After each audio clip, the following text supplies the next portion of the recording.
knows everything, but everyone knows something no one else knows, including you. Welcome to the other side of things. I'm your host, Dr. Michael DeMaria, and for 35 years, I've been a guide of the soul. On the other side of things, we explore alternative perspectives on challenging topics, ranging from love, sex, death, and madness to dream work, breath work, and other cutting-edge healing modalities. We live on a precipice as a species, so let's jump in. Welcome to a new episode of The Other Side of Things. It's just an honor to have you here, and I have been really looking forward to this particular podcast with a new friend. I'm just really have discovered her work and amazed that I haven't discovered it previously. And, I've had quite a few poets and authors, musicians on Musitations, but with this new podcast, The Other Side of Things, where we explore things like love, death, sex, madness, I really was thrilled when my guest was like, who is an amazing poet, very accomplished poet, said, no, I want to be on the other side of things. And I just like, oh, well, you got it. I couldn't, because it's where my passion is right now.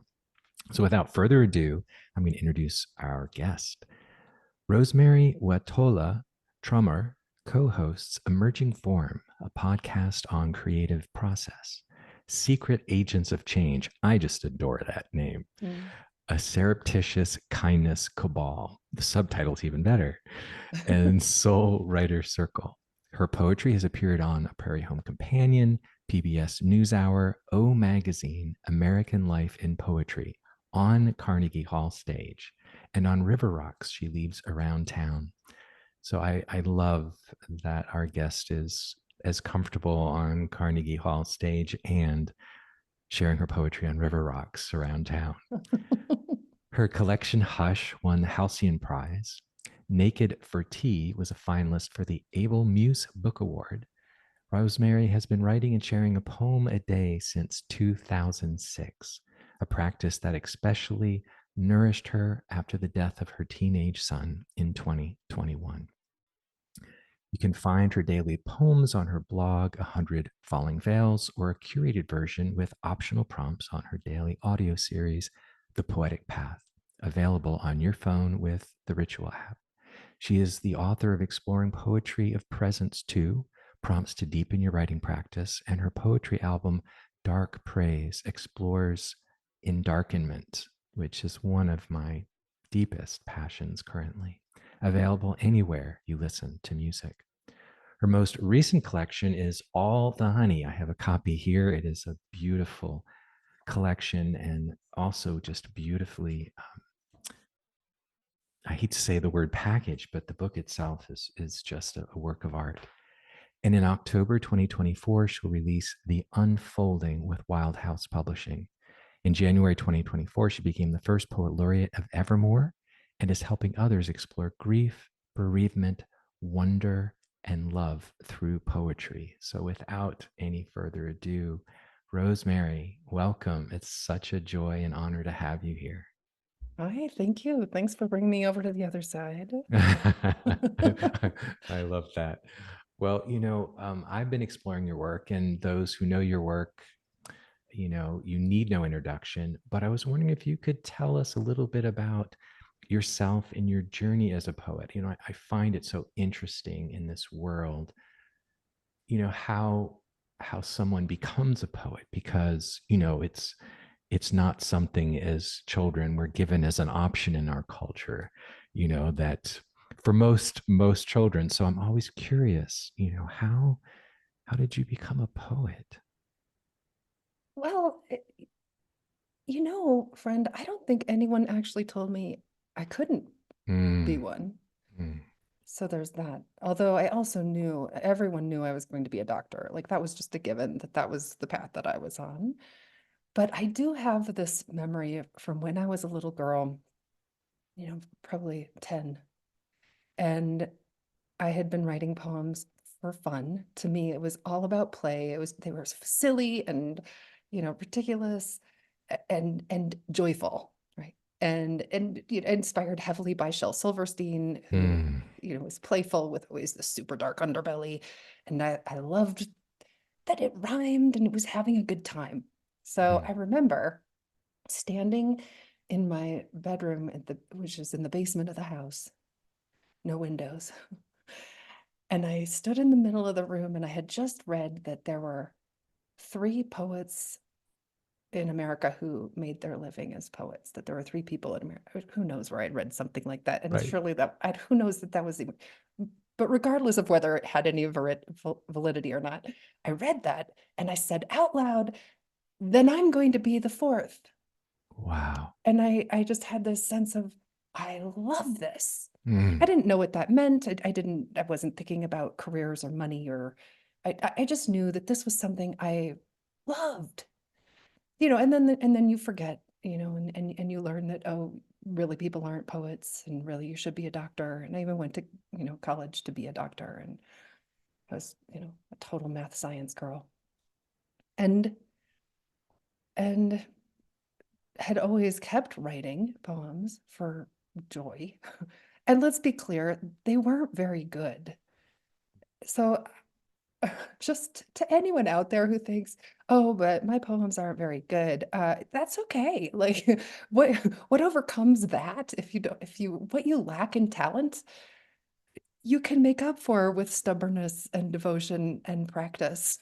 You can just steep yourself in your passion, and when you do it day after day, year after year, then guess what? You improve. So Mm. I think that's my story, a story of passion and stubbornness. Mm. Oh, I love that. Thank you, Rosemary. I cut my teeth as a child psychologist. And, which was a horrible disappointment to my parents. I was supposed to be a surgeon of some sort. So I was a math science major in, math chemistry as a kid. So I totally relate to that. And yet it is this, part of the reason I love the word endarkenment. I think the first time I heard that was Michael Meade, the mythic uh, poet, amazing, mythologist and wise elder. And he also talks about this sense of what is that is our what is that gift we were born with, that we came here with. And for me, I so often ask people, particularly if they're feeling lost on their journey, what did you want to do as a child? What opened your heart? What pleased you? What gave you pleasure? What delighted you pre-pubescent? To me, that's a really critical period, that Mm. and that you were able to follow that thread. And I was thinking, you being a poem a day person, I think William Stafford was a poem a day. Yes, he did. And also one of my favorite poems of all times is The Thread, right? Yeah, It's you never let go of the you thread. never let go of the, and you haven't. You haven't. How beautiful. And I guess that would be maybe seeing where we go. I have to share this too, because part of, when you said welcome to the other side, I think part of it, you being on the other side, just beginning with pursuing your passion, pursuing your heart. I'm also reminded of that poem. It's just a phrase or two where, when you were telling our listeners, if you feel you can't write a poem or create, or I do this with music with others as well. Pablo Neruda's poem Poetry, where I wrote the Mhm. first bare line, Mhm. pure foolishness, pure wisdom. And your story just like, and I think that it goes on about, and the wings opened, or unknown Right. wings. So so I want to move right into, I just think, because it's, you know I shared with you, my daughter has struggled with addiction and some other struggles, mental health, and on her soul's journey. And that you shared that, how poetry has helped you through the loss of your son. Mm, And I just, number one, just want to honor, because it is heartbreaking when, I see the loss of children at a young age, young adults. And I think because there is a period of such struggle and darkness in the world right now. And I just want to invite that, and see, because I want to give it enough time and not throw it in somewhere in the end, and honor it in the way it mhm, should be honored. So I'm inviting that, just because it's also in your bio you shared, wherever you would like to begin with sharing a bit about poetry and that darkness. mm. Thanks for that kind of broad, broad invitation. So finding a way in, um, when Finn was born, I already had written many books. I mean, it wasn't new, but the daily practice began when he was 2. Mm, And at that time already, he was always difficult. And by difficult, I mean that first year he screamed most of his mm, first year. He was one of these children that was somehow so uncomfortable in a body, though we found, every doctor we could, Western medicine and herbalists and chiropractors and like I tried everything. And no one could say, here's how to help. Not. So he always was uneasy in some way, physically being here and later emotionally being here. And I feel as if my writing practice evolved enormously as Finn's mother. And we could say that one of the things that I had to learn was that things weren't perfect. And I was delusional most of like I had been raised to believe things were perfect, and that I could be perfect, and that perfection was not only possible, but that was it. Like that was what we were here to do. that was the goal, That right? was the Yeah. goal. Yeah. Yeah. To not just achieve it, but then to stay there and live that.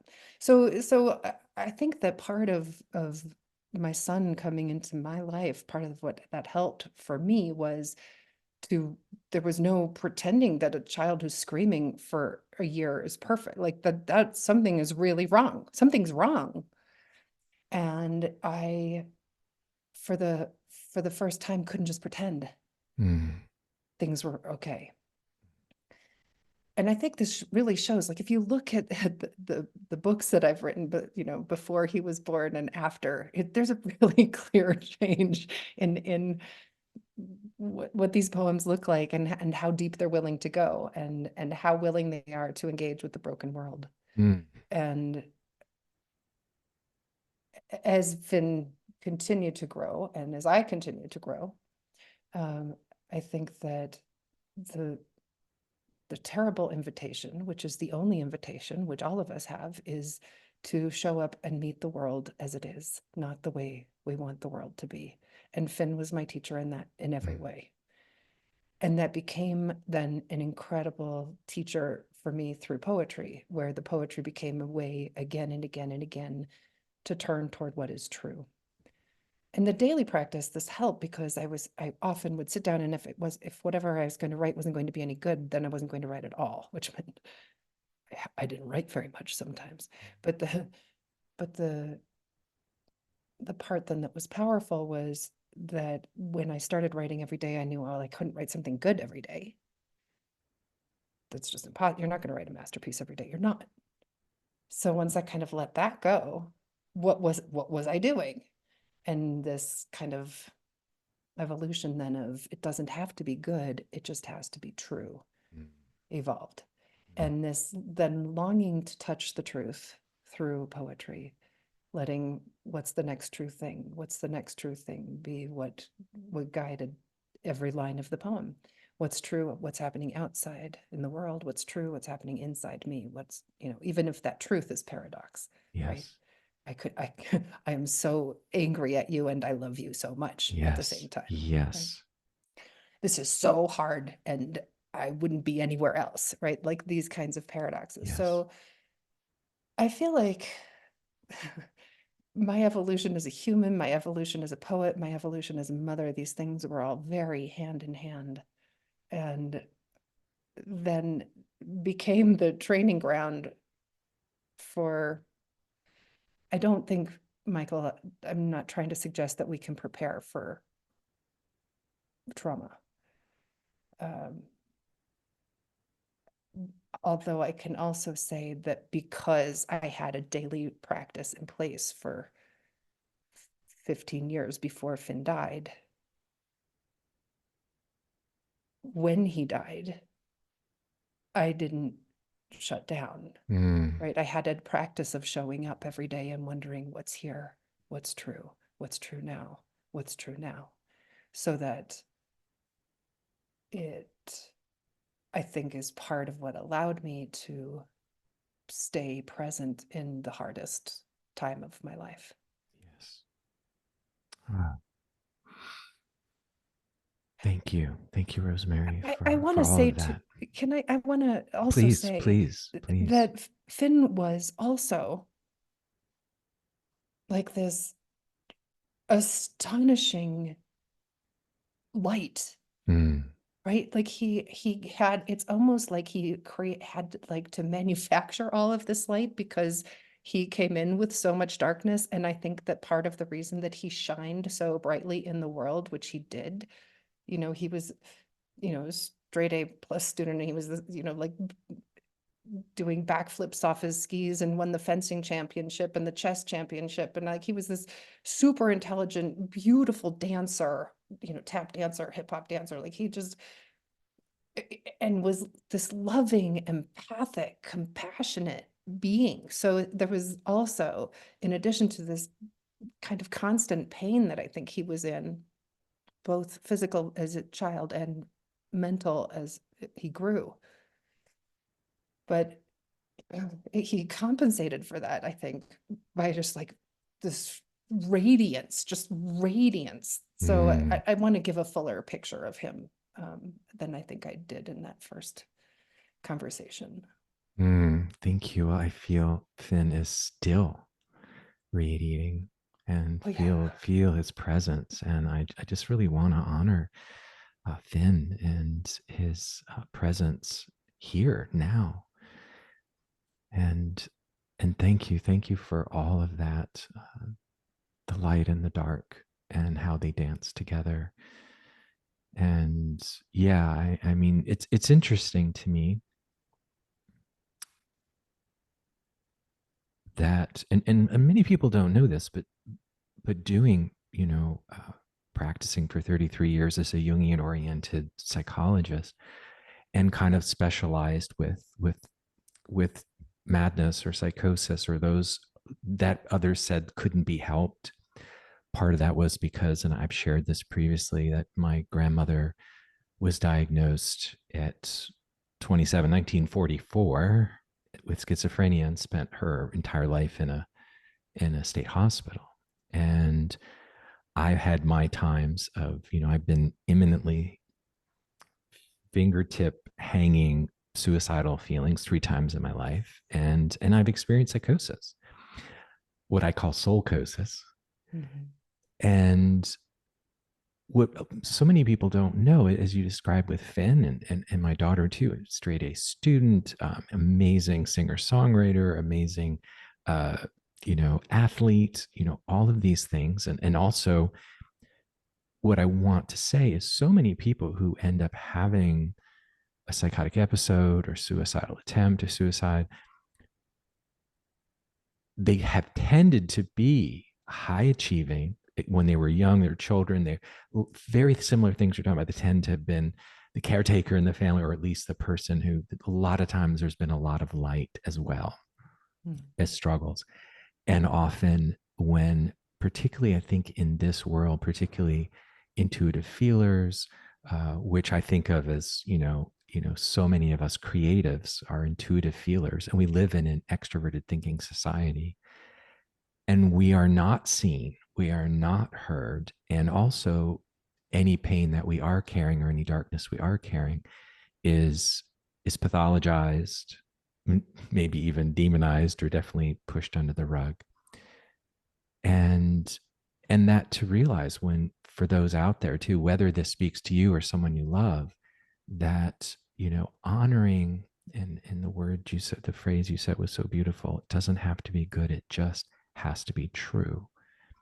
That we really are in this paradigm shift. And I love, actually, when you brought up perfection or perfect, that we are still suffering under the weight of that kind of Roman ideal of perfection. You think of the Roman Mm, architecture, which meant without a flaw, but actually the original meaning meant thorough. mhm. To be thorough, to be fully with something, as you said. And I'm thinking of, is it Keats who said, all you need to know, truth is beauty and beauty is truth, and that is all you need to know. And so I really want to honor your journey, your work, your ability and capacity to be true. Oh, well, I'm trying, friend. Yeah, that's all we can do, right? That is I'm all we can trying. do. I'm trying. Uh, So, could I read you a poem about Oh, I've wrestling been, with truth? we need to get into your poetry, because it's so true. Mm. So, we even touched a little bit earlier on how sometimes what's true is the opposite. The opposite is also equally true. Paradox poems love paradox. Oh, you even talked about this in your first episode. It made me so happy where you talked about friction. What was it you Oh, said? yes, yes. So when um Friction of opposition yes, the friction of opposition, or the poetry of paradox? Is that yeah, what you said? it becomes the poetry of paradox, or I think it's the I usually always have that phrase at the tip of my, yeah, when the friction of contradiction becomes, I I sometimes say, the pleasure of paradox, or the dance of paradox, but it may have been the poetry of paradox, I said. But that, to me, is so much of why we're here. That's that, Yeah. when contradiction moves into the dance of related paradox and Yeah. relationship, they become related, And connected I feel somehow. like that act when we allow these opposites to exist in us at the same time, I almost feel like they're wrestling inside and Yes, they bump yes, around, and in that yes. bumping like create spaciousness. It's almost like they make Oh, a, a bigger playground inside of us, a bigger space, a bigger, just more room for more yes. Oh, I openness, love more that. potential. That actually, in that bumping around, it creates Yeah, more that's the space. Oh, I love that. just like we're the vessel of us Wrestling. is, yeah, yeah, that wrestling opens our vessel. Mm. Anyway, um, this poem is called Two Truths, and the form of it, I suppose, was inspired by Ruth Stone's poem Train Ride. Two truths. He is dead, never again to pull on the fencing mask, moonwalk to his bedroom, or snuggle on the couch. Not dancing on the stage. He is dead. Not spinning the gator through the field, not graphing equations for pleasure.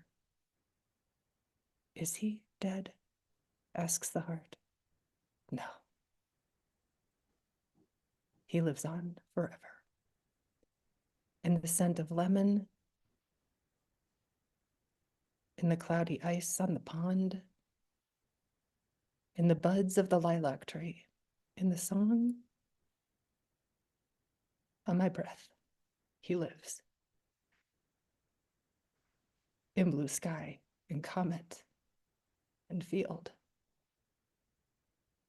He lives in ink and in spaces between. He is dead. I held his unbreathing body in my arms. Since that day, he has never left me. He is alive forever.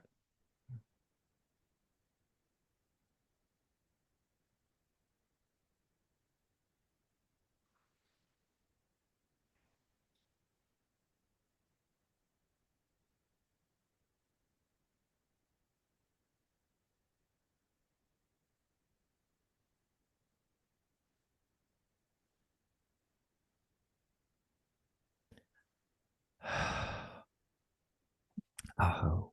Thank you for that breath. I really needed Aho. that. Me too. Mm. Mm.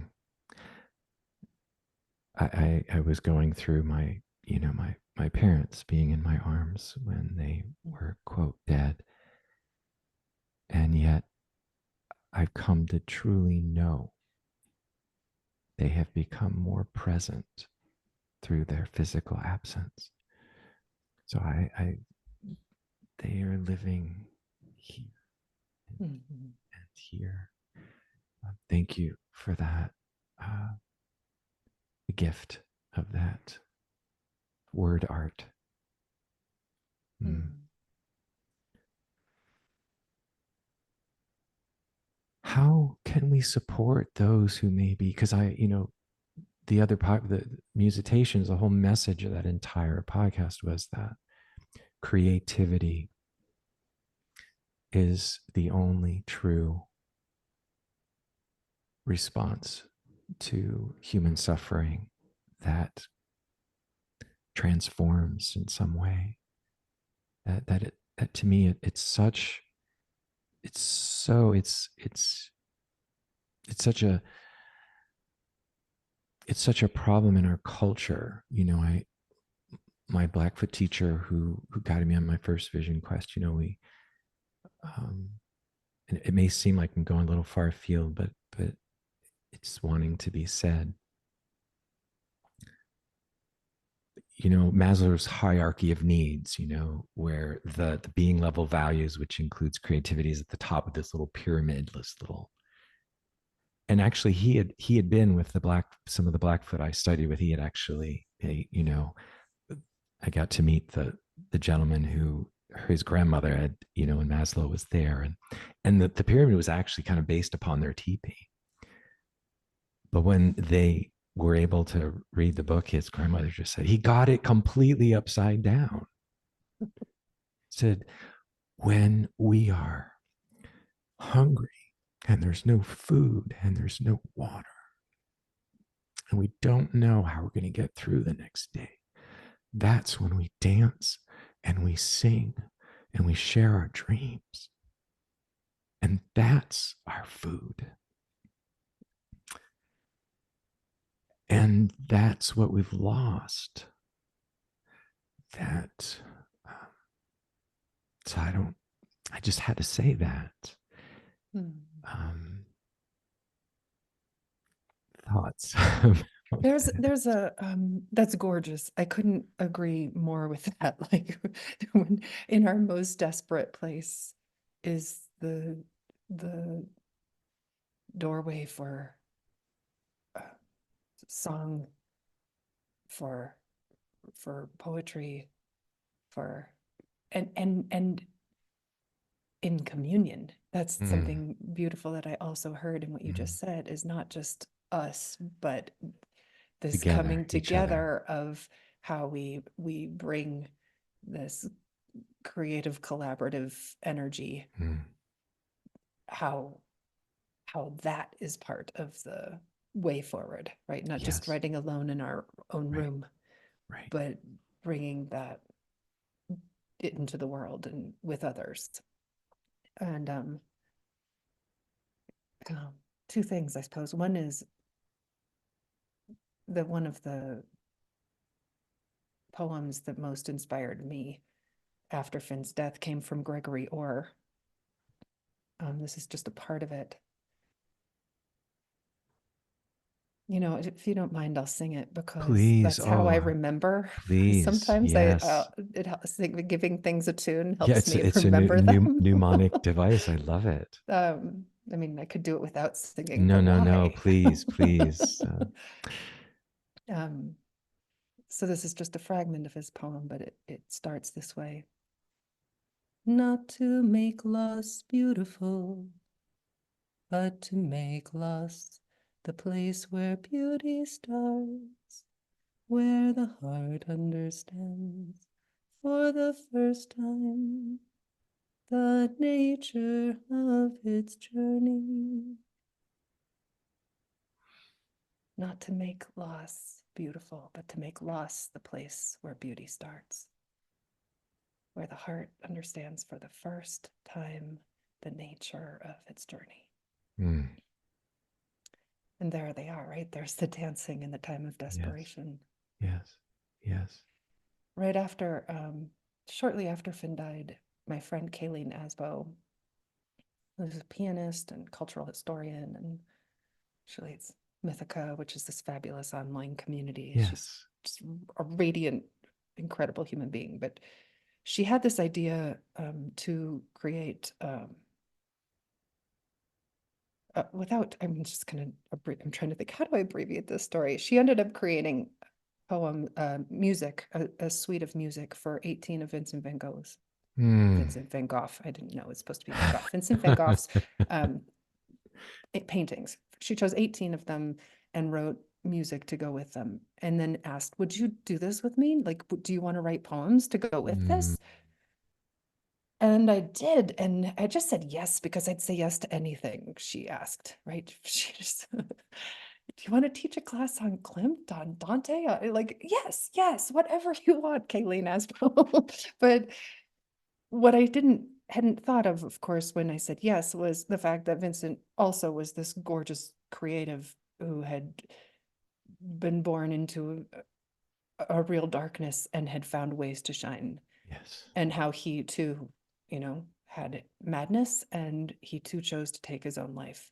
And so the parallels with, and there's more than just this, but the parallels with him and his process and me, and with my son meeting his death. And this was all, maybe 6 months after Finn died, that I started in on this project with Mm. Kayleen.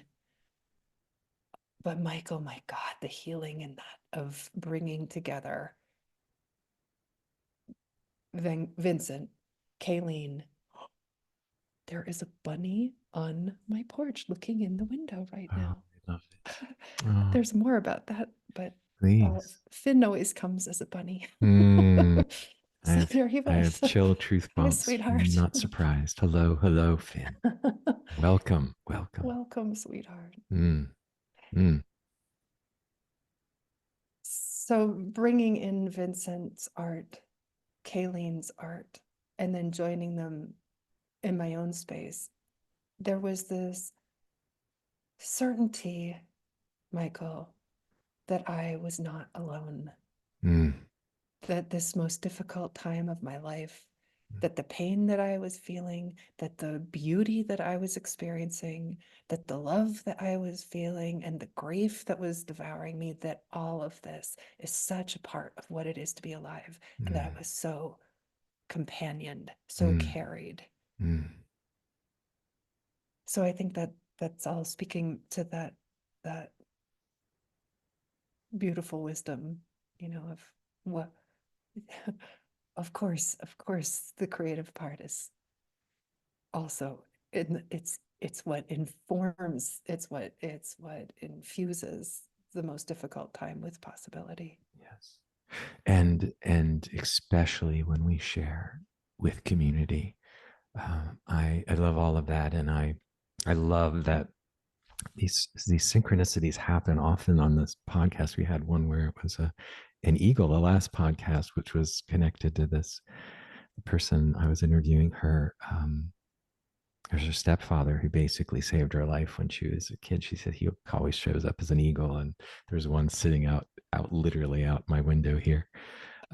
So the sense of that deep interconnectedness of all things, the animate everything, is so powerful. And I also a huge, of course, fan of Vincent and Artaud. I don't know if you know much about Antonin Artaud, but Artaud was a wild, mad, crazy filmmaker, poet in France, and uh, he was a hero of mine. I did a paper on him, and he has a poem about Vincent, and and there's so many things about Artaud that he influenced a whole generation of poets, writers, musicians in France. And he was believed he had 100 or more electroconvulsive shock treatments, and he was in and out of these hospitals and put in irons. And particularly, I mean, even earlier than my grandmother, earlier in the century, when uh, he was tortured in many ways. And and he his first book of poetry was and it's similar to Vincent, because it was Vincent's brother. If it wasn't for Theo, oh my Mhm. goodness.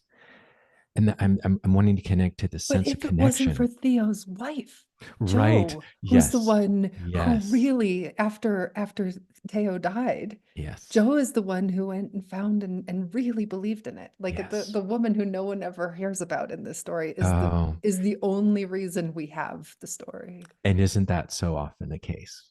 The woman who was there. And Artaud, he was writing, he's trying to get published as a poet, and in one of his poems, um, just because I can only give fragments of myself, don't those fragments matter? And he, Right. just so beautiful. And in the poem, he says, Van Gogh, the man suicided by society, and I'm going to paraphrase, but who uh, who people now who walk by his paintings and praise, whose grandparents ignored. And this idea that,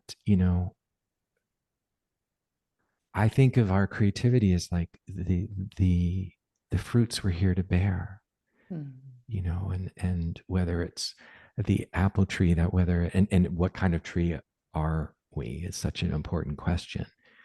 But in that creativity, and for those listening, um, whether those apples go to market, whether they feed the squirrels and rabbits, whether they go and rot and nourish my own roots, we're here to bear that fruit. And when we can share in community, but that community may not be the market, it may be the animals and the other sharing with the people around us. I to this day, it's very important to me to play music out in nature without anyone around and not record it. That there are pieces of music that just are for spirit, Mhm. for the animate everything. Mhm. And I also know the power of sharing our art in community is so critical. Whether it's a friend, a family member, to share that. And that reminds me. I mean, I know you are. Um, the two things I'm thinking of are ritual and endarkenment.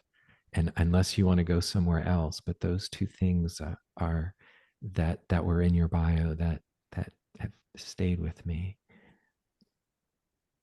Yeah, well, let's see. Thinking about ritual, that specifically is a podcast, not a, forgive me.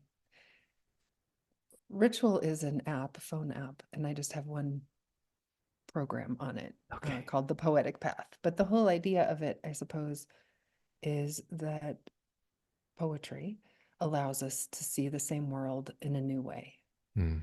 That through listening to poems, through writing our own poems, through talking about poems, it's never that it changes the world, but by allowing us to see a new way, it changes how we meet the world. Mm. That Mm. changes the world. Yes. Right? So Beautiful. And I think of this, Michael, all the time. How, in fact, I have a TED talk on it about the art of changing our metaphors, to listen then closely to our own speech, to our own thoughts. How are we framing the world? How are we telling our story? And how is that informing what we believe about our reality and how we show up? To see the story is to be able to see through the story. To question, is this true? To wonder what else could be true. So that it's not like we replace one story with another, but we get to continually replace this, like, and now it's true, and now it's true, and now it's true, and now it's true. I have a poem about this. Please, please. Well, I'll just say also then about ritual is that, so every day I read a poem. This is unlike the daily blog where I just post, I do a very foolish thing. I put my first drafts in the world every day. I love it. I love it. And you can find them at 100 Falling Veils. But on ritual, it's curated. So I choose the poems that I'm going to share, and then I offer also ideas for people to launch into their own writing if they want to. I mean, they can just show up and listen. That's all that it's an invitation. is asked to do. It's just there, if you wish. But this is an example, I think, of how we can see through our story and notice there's another possibility. And this happened right after Finn died. I wrote about it much after that. I didn't write for 7 weeks at all. After Finn died, I didn't write. I couldn't anything. I mean, I can't say that though. I could show up, Michael. I could show up. I couldn't write a poem. I couldn't make a dinner, but I could show up and wonder what's here. That I could do. And I wanted desperately to do that. My constant prayer in that time was, open me, open me, open me. I just wanted to feel it all.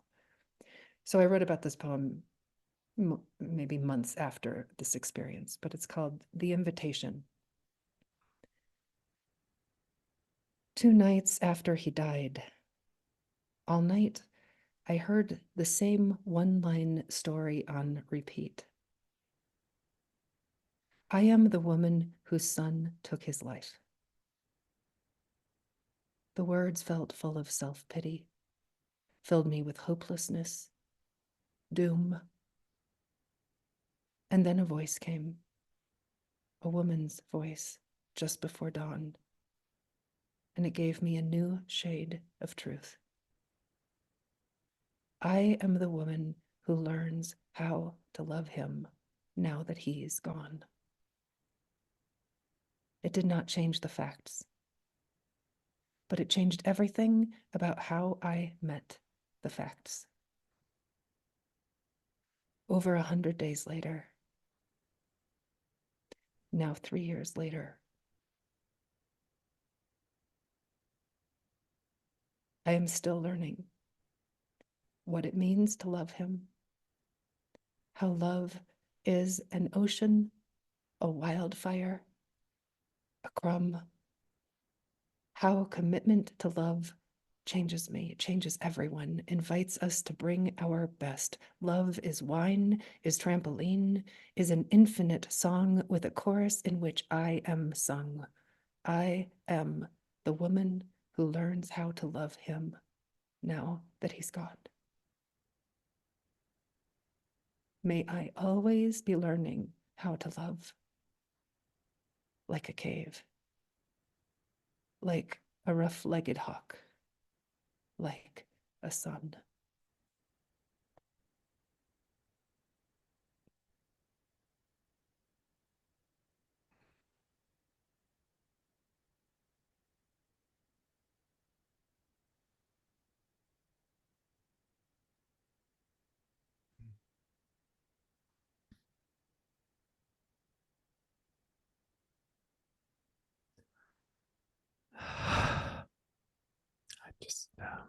I have no words.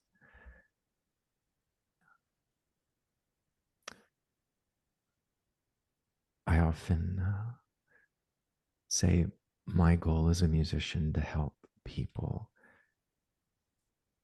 hear silence more deeply. And you do that with your poetry. Mm.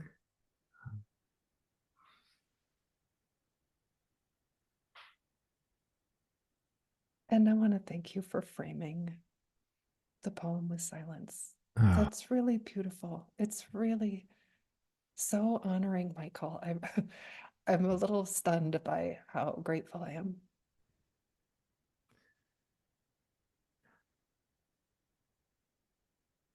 I like to talk about silence as a she, and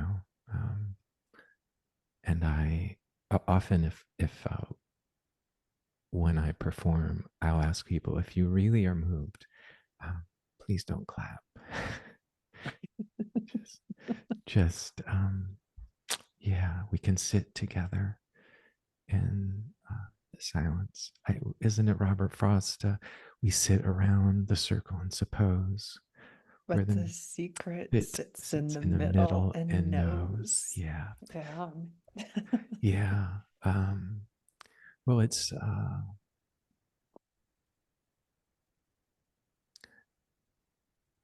you know, a dear friend, mentor who's been on Musitations, Mark Nepo, loves to say, the soul. I mean, poetry is the unexpected utterance of the soul.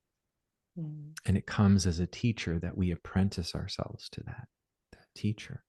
Mm.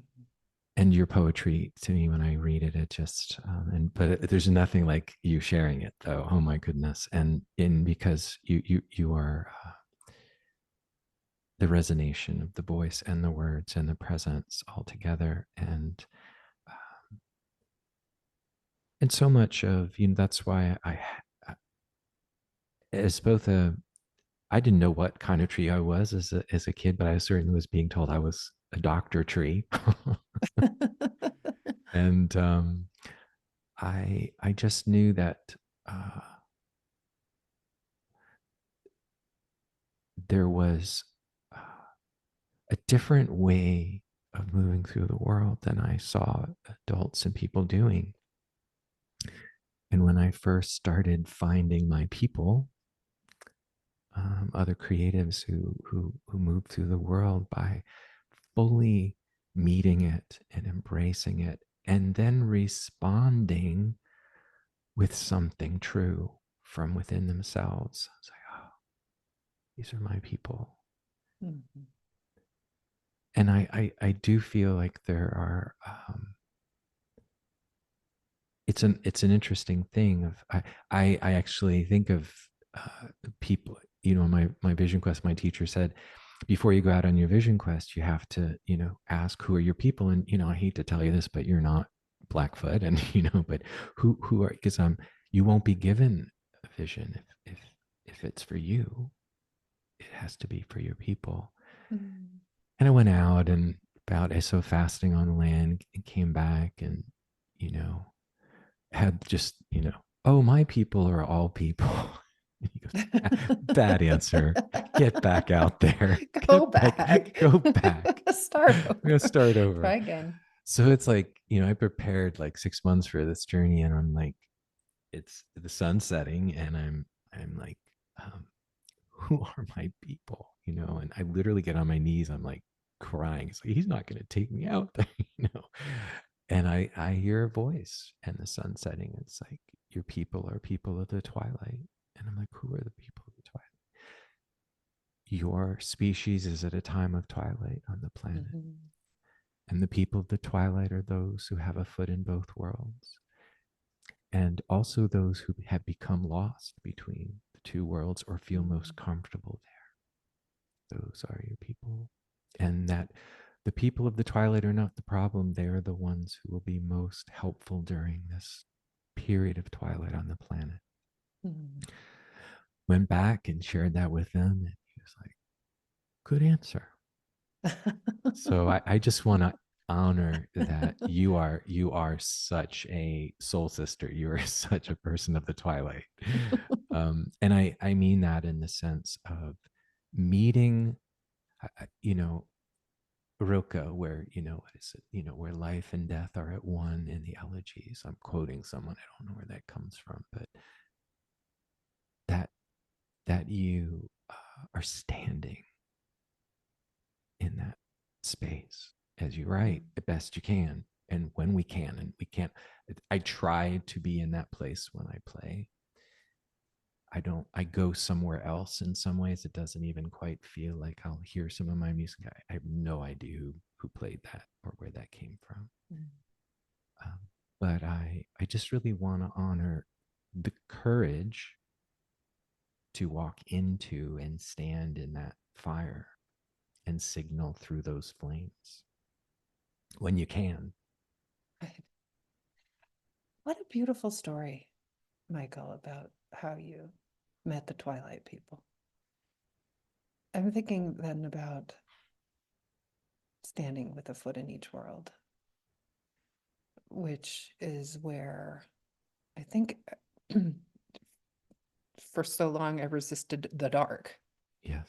Right. Yes. And I don't think you can't stand with a foot in both worlds unless you, I think, have a willingness, even a longing to meet the dark. Yes.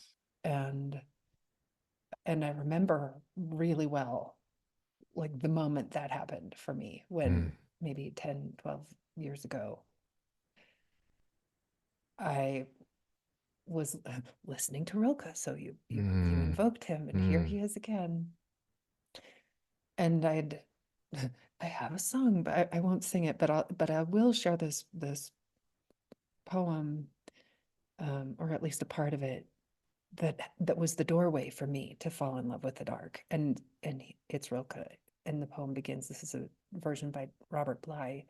You darkness that I come from, I love you more than all the fires that fence in the world. And the poem goes on, but the last line is, I have faith in night. And I remember, Michael, being gobsmacked. I was driving and I remember thinking, oh, that's possible. That's possible. Like he meant that. He meant that. You darkness that I come from, I love you more than all the fires that fence in the world. And then I really just, all right, so for the fire makes a circle of light for everyone, and then no one outside learns of you, but the dark pulls in everything, shapes and fires, animals and myself. How easily it gathers them, powers and people. And it is possible. A great energy is moving near me. I have faith in nights. That energy, right? That energy of the all of it, how the darkness pulls in everything. And that, oh my goodness, I got so charged with how separate the light makes us. How the light is what allows for things to seem separate, as if they're identifiable entities, and in the dark, this communion that's possible. And I had this moment when I was hiking in the cliffs above my house. There's these red sandstone cliffs. And because of the cliffs, I was able to watch the sun go down again and again. And as the sun would go down, I could watch my shadow go from being a very distinct shadow on the ground. And then as the sun went down, it became part of this diffuse world of, and I watched my shadow, literally, I watched myself disappear. The form of Rosemerry disappeared and became one with all other non-shadow producing things. And it was so exciting to watch myself dissolve that I ran from like place to place to place on the cliff to watch it happen again and again and again and again. And just, it was this thrilling embodied exploration of dissolution of the separate self, right? Yes. Yes. It was, even now I'm covered in chill bumps just thinking of how the dark allows for this.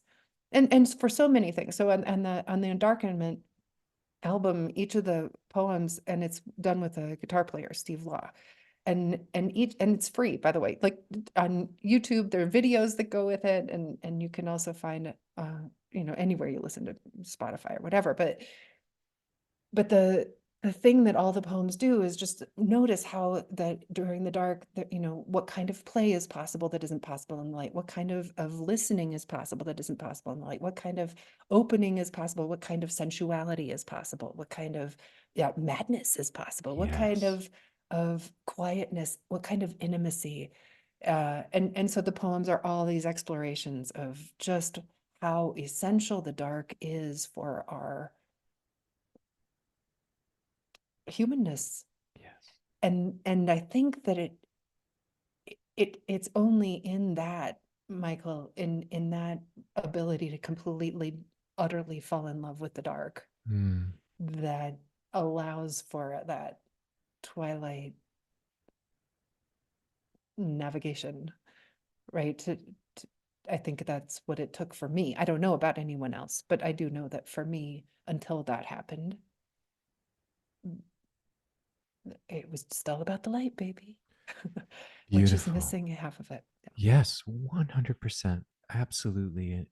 I'm just, chill bumps too. And the, the fertile darkness, the fertile, rich darkness, the darkness of where a seed germinates, the darkness of the womb, the darkness of the most vital organs of our body never see the light. Mhm. And, you know, I have my own versions of that, but I comes back to this sense of we had the Enlightenment, coming out of the quote dark ages and understand kind of that movement. But oh my goodness, how we've gone completely in the opposite direction, that Yeah. light being rational, strategic, logical, mind, and we're literally losing darkness. Like now, like I'm Right. fascinated with these parks that you that literally are kind of still refuges for true darkness, like Mhm. to the true dark places that we're losing that capacity. So many indigenous people often talk, it's like, why would you turn on the lights or watch a TV? you're we spend our time all night keeping our eyes on the darkness, keeping our eyes on the night. And that sense of, I mean, what is, you look at the universe, what is, what is, dark energy, dark fluid, dark matter, that it is, we need, and Michael Meade talks about this, we need an endarkenment to balance now from the enlightenment. And again, what we're talking about, actually bringing a consciousness to the darkness at some level. It's not the darkness of complete unconscious activity. Like there's plenty of that kind of, like the Right. darkness, that, right, the negative understanding of, I think of, lots of energy and no awareness, no consciousness. That's that real Mhm. kind of which Mhm. can become evil, the level of human evil. but but I love your sharing, and we're definitely going to check out Endarkenment. I just would love to hear your poetry with music and encourage those out there, because it is what a I have a similar moment where it was doing during one of my most darkest times and feeling very suicidal, and I was out back here by the water, and I was looking up at the sky, and I just wanted to die. And I went into this, somehow the grief opened, and I was allowed to kind of go into this deep body shaking, almost convulsing grief, like just feeling not only my grief, but my grief started becoming the grief. Mhm. And I dissolved. And it was almost as if Gaia, Earth, was grieving through me. And next thing and it was at night, and the starry night, it was after Hurricane Ivan, all the lights were out. We had not had, electricity for weeks. And, we were getting MRIs were being delivered to our house. We had like a tsunami here. And I had this moment where I was no longer, the stars were in my heart. In me, I was no longer, and I was that starry night. And from that point on, I wrote a poem about it, which, the final lines were from, that I'll never try to save someone from their dissolution again. Right. Right. Right. Right. And, and, and I think how can we, I think that's the big question, is those who, I've just finished this third short film, which is it's my suicide trilogy. Each of them address suicide. And we have this epidemic. And the question for me, as Jung said, or was it Robert Johnson? I can't remember, but suicide is kind of addressing the right question the wrong way. But it's this need of, how can we, I think of it as soul initiation.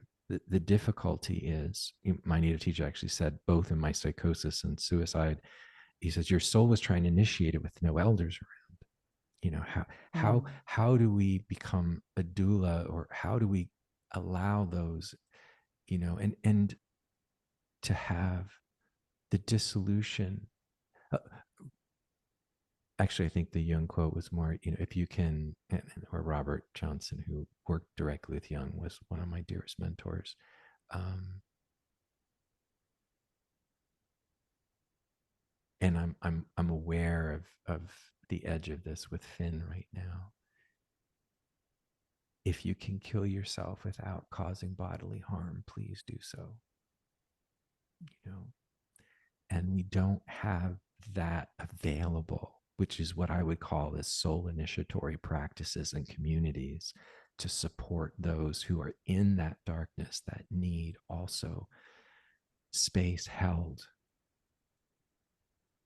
where they can weep and grieve and sob, and allow their grief to become the grief.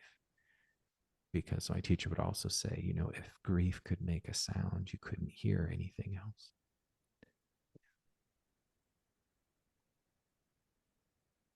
Oh, friend, isn't that it? And this idea, I suppose, like what you're saying, the Jungian idea then of dying before you die, right? If you Yes. could die without Yes. causing bodily harm. I do wish, of course, that had been possible for Finn. I don't know, Michael, that I believe that it's possible for everyone. True. And 100%. and so I know this is one of the probably the I'm always a little nervous about saying this, but I don't. If he could have stayed alive, he would have. Yes, 100%. Right. But I don't blame him or shame. There is no shame for me in his choice Not at to all. do what he did. Not at all. And I know how much he loved life. I know how much he wanted to be here. Yes. And I know how much he was desperate to leave. Yes. From early on. His first word was shadow. Oh. Talk about a Twilight person, right? And I think that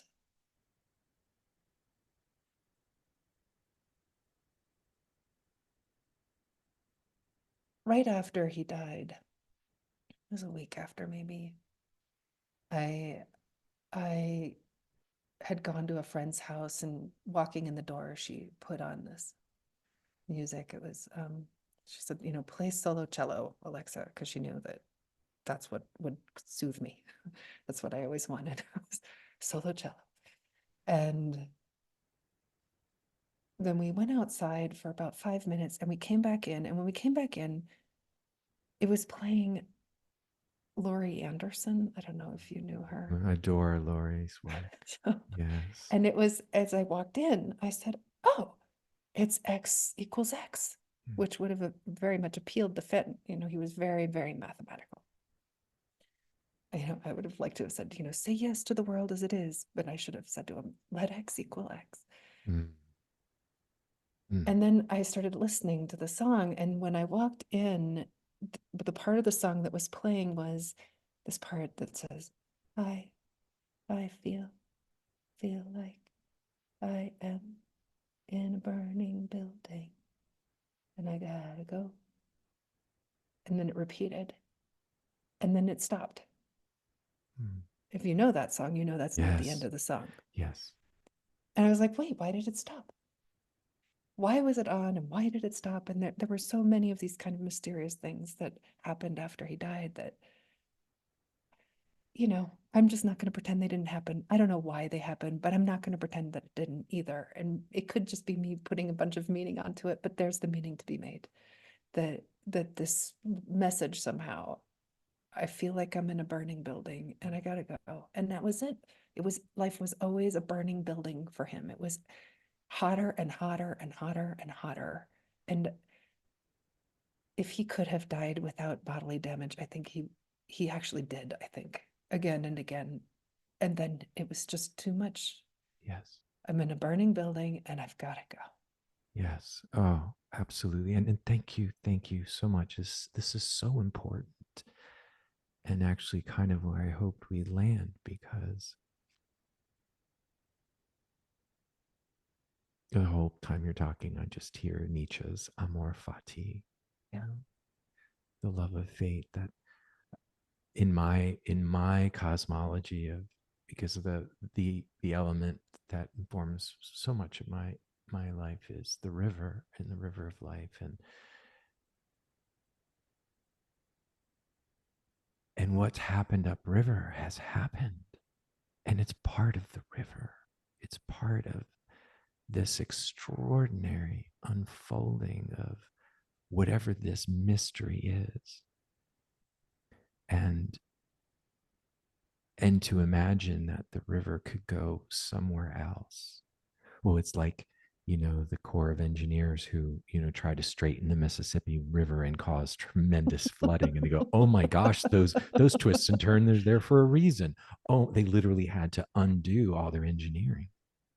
And this is again, it comes back to this Roman idea of perfection, straight roads, straight lines, no mess, uh, no flaw, which that is death of the soul, that Yeah. that actually, well, Camus said, and the only true philosophical question was whether or not to kill yourself. And I see, I mean, this could be a very even deeper, we have to have another. I'm just enjoying our soul conversation so much, at letting go of what if, Mm. and be with what now. That to me is not only is it the only way to maneuver this river of life, but it also helps us meet, as you said, and what kind of bringing us full circle, meet what is. And that sense of not being with what is, and somehow thinking you can magically go in your minds and the imagine, it divorces us from soul. It divorces us from the heart of also the truth that we are always dying. That actually this mystery, that every night our bodies are dissolving. And I love that the Greek god Hypnos, the god of sleep, was the son of Thanatos, the god of death, Right. that it is a little death. I see myself dissolving. My yoga nidra every night is, to become, to take my sense of self off like my clothes. Yeah. And that in some way I can tell you so many synchronicities with those who are dancing on the other side with me, and that show up in so many ways. And, you know, I have to share this last piece, and I don't know, has it been 3 days yet? It's like I've completely lost track of time, which is delightful, and it's way great because there's no, we can go as long as you need to. But so while I was on the reservation, this is 31 years ago, when I did this vision quest that changed my life and turned me inside out and upside down, that I'm still unraveling. Um, and this goes right into love, death, and madness.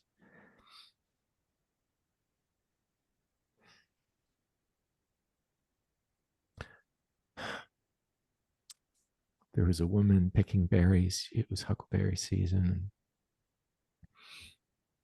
She was just talking on either side, and she was like, gathering like 2-3 times more than anyone else. And I was asking my teacher, is she okay? I mean, she's kind of talking out loud to on both sides of herself, um, and he goes, no, no. Uh, she lost her twin daughters in a terrible accident, and they're her helping spirits, and they know where all the great berries are, and she always gathers more berries than anyone else. In our culture, we say, "Oh, she's crazy," right? But she's talk about being a person of the twilight, living between the worlds. Um, and my grandmother, informs so much of my life and what she went through, but also uh, being on the other side of things. The reason I came up with this name, I always, when those have transitioned, those who have shed their body, I always say, like I say, mom and dad are on the other side of things. And literally, even when you talk about the light, not only creates separation, but it creates the illusion of thingness. And then we've also, that the idea of the other side of things is also the animate everything. That actually, even our perception of thingness is an illusion of our subject object metaphysics and our language. So many indigenous cultures. My teacher also said, Michael, I can speak Blackfoot all day with barely uttering a noun. I was like, what? What? And I've thought, what would that be like? Michaeling, listening to Rosemarying, poeting, this unfolding. I mean, The whole world in present progressive. right. This, And yeah. that's, which again, it goes deeper than even Amor Fati, but it is being with this river of what is. And Yeah. that the idea that we actually even think about the past in the way we do, we could say is part of the wounded metaphysics or illness or dis-ease of our culture. So Yeah. thank you for following me through that. But it felt like a way to weave that other piece that was so critical that people misunderstand about what is. About what is. Yeah, I'm thinking, Michael, about that, about what you said earlier. Not what if, but what is. Mm, And just how grateful I am for how that's shown up. I don't know that I tried to do that or that I deserve for that, but I do feel like that's been possible since Finn died in the most profound ways. mm. To oh, hey, I have a poem about this. Yes, wonderful, beautiful. It'll take me just a second to find Yeah, it. no, take your time. I write I write a lot of poems, and they disappear, and then I don't remember them, and then somebody will send one back and say, oh, this. Okay, thank you for allowing me to find this poem. It's called Going Deeper into the Mystery. And I'll just say I wrote it October of last year. I don't know why I did not see my son's choice to take his life as a failure. Not as his failure, not as mine, not the failure of the world, not the failure of his friends. It's not as if I'm a stranger to failure. I, who can endlessly beat myself up just for failing to remember to return a call. I don't know why I did not need to blame. Don't know why I didn't rail at God. Why I didn't contract into a crumpled ball of shame. I don't know what grace stepped in and turned my heart again and again toward compassion, toward humanness. Don't know why it only occurred to me to love him, to be gentle with myself. I don't know why the world met my broken heart with such generosity, obliterating any walls of failure before I could even fashion the bricks. I don't know how it works, this mystery of acceptance, but it saved me. Never trying to rewrite the story, asking nothing of me except that I let myself be led through every moment by what I cannot know.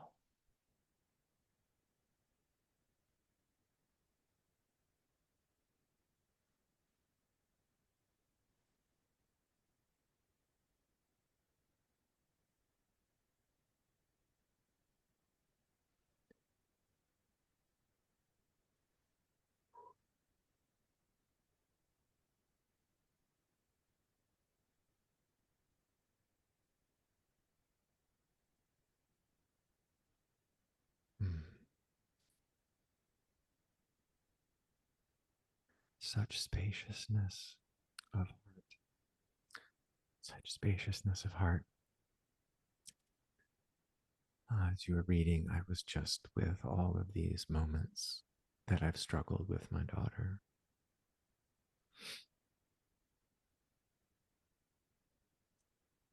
And your your words create space in my heart. I don't know if there's a greater gift than that.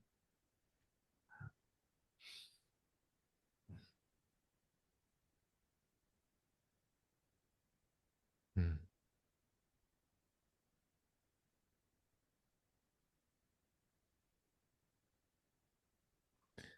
There's some words that want to be spoken, and yet the silence is so spacious and feels like such a proper way to land in this extraordinary sharing Mm. uh, together. And I'm so grateful for that grace that you found, that you've allowed, and that you also are embodying, expressing, and sharing for all of us. It's a great gift, and it matters. Really matters.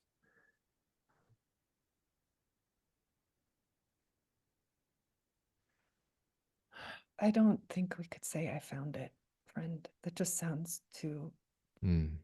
there's just a little too much agency in it, right? Yeah, I just yeah, feel agreed. like it's been so, I've been so carried. I've been so carried. I just really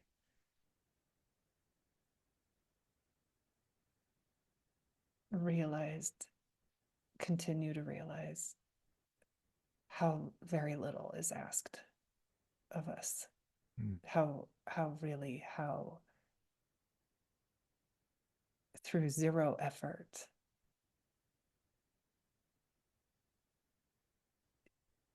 is the way to know just how deeply we're held by the world. Mm. That's Mm. been true for me. That with no effort of my own, I feel like I'm being lived by life.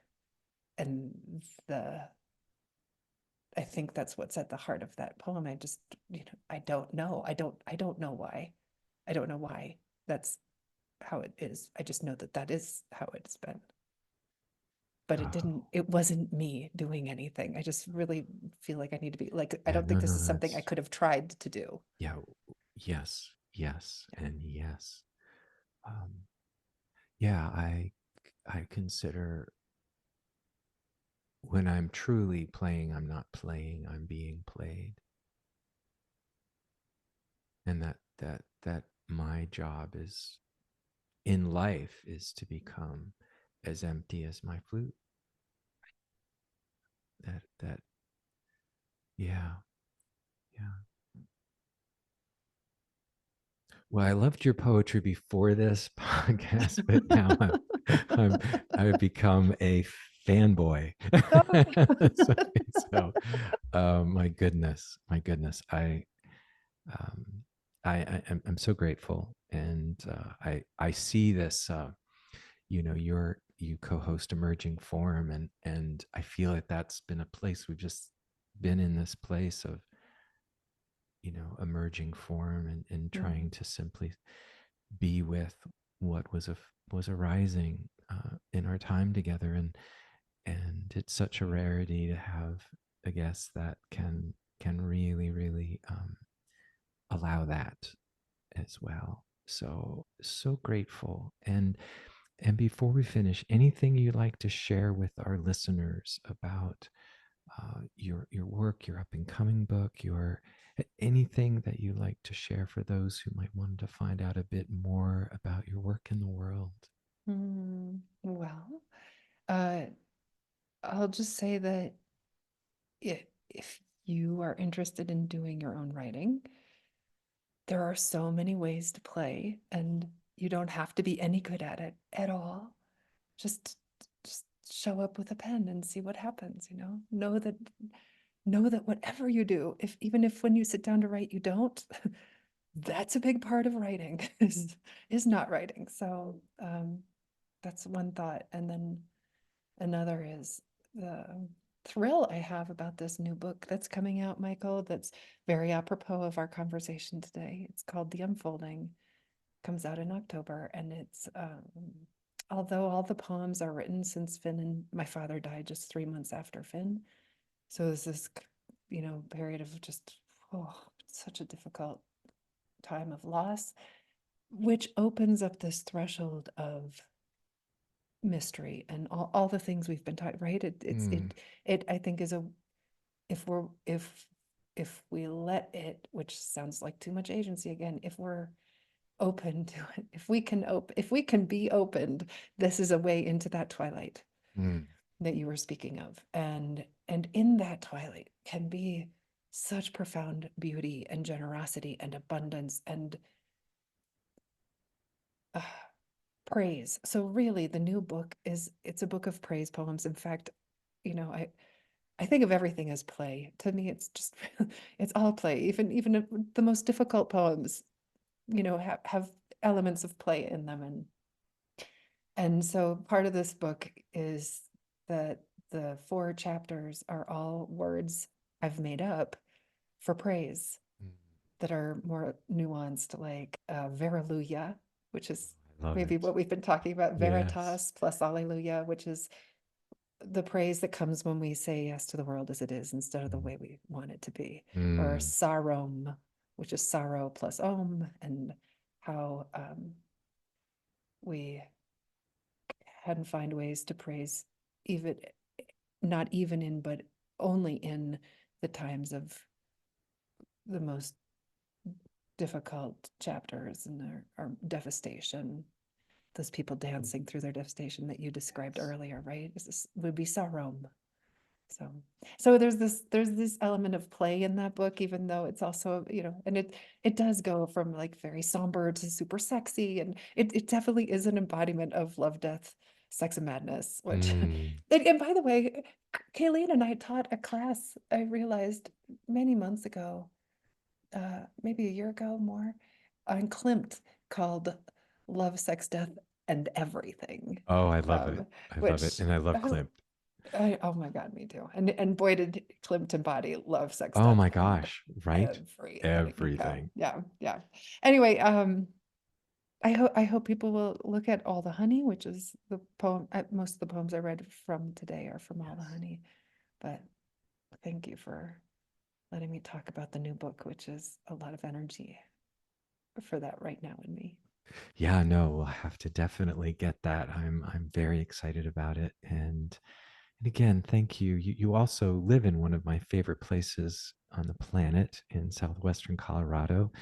That's one of I, when I was guiding Vision Quest, one of the places I great experience outside in the San Miguel Mountains outside Telluride on Shandoka, Mount Oh Wilson, yeah. and just an extraordinary experience there about mandorlas and paradoxes become dancing. We'll have to talk about another time, but I hope to be able to, if I could spend 6 months of the year there, that's kind of a goal I have. It's just, I It adore is a that whole area. phenomenal spot. Yeah, it is. Amazing. Mm, it is Amazing. beautiful here. Yeah, I like thinking that you were dancing on the mountain. Oh my goodness. Another story for another time. But a thousand thank yous for truly fully showing up today. Thank you, Michael. Thank you very much. Thanks for inviting me. And thank you all for being with us today. And we will see you next time on The Other Side of Things. Thank you for tuning in to The Other Side of Things. I have been your host and guide, Dr. Michael DeMaria. You can find out more about my work at michaeldemaria.com. Explore the books, music, and online programs and films. And we'll see you next time on The Other Side.